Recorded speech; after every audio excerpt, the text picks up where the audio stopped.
Dito ako sa payag ngayon kasi itatanim ko siya guys.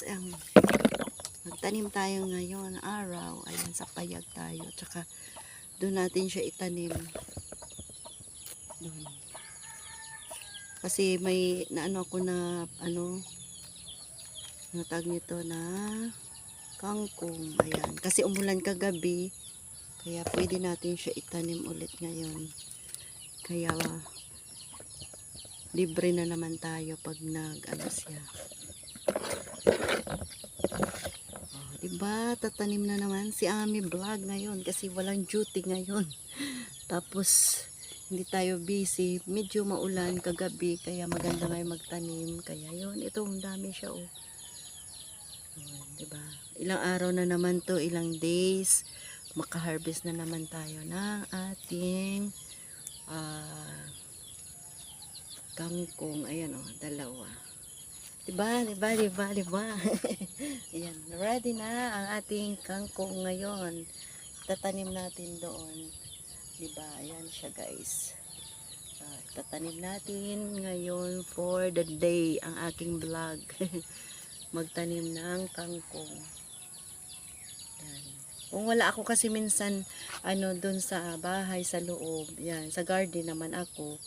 Kaya ang aking mga vlog diyan guys ay tatlong content ko, 'di ba?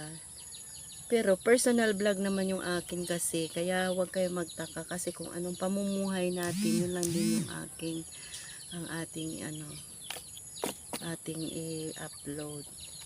Maging totoo lang tayo sa ating mga pamumuhay at sa ating mga viewers. Ayan guys, ang aking vlog for today. Ayan, abangan ninyo ang next upload ni Ami Vlog at saka ni Amalia Kinilitan. Ayan guys, yan oh, yan. Diba? Shout out dyan kay Terry Fee, kay Moto Vlog, sa lahat ng mga natin, mga malalaking channel at dyan.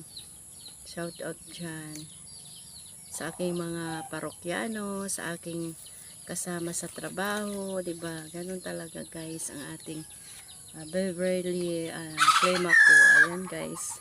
Kay Ma'am Danica, ayun ang aking boss na si Ma'am Danica Di Maano. Ayan guys, shout out dyan na. Sa lahat pa mga hindi ko pa na siya shout out lahat. Ayan, isa-isahin ko na lang kayo sa mga kakilala ninyo. Sige, paki-share na lang ang aking vlog for today. Bye bye and see you next upload ko guys. Bye bye. Magtanim na ako.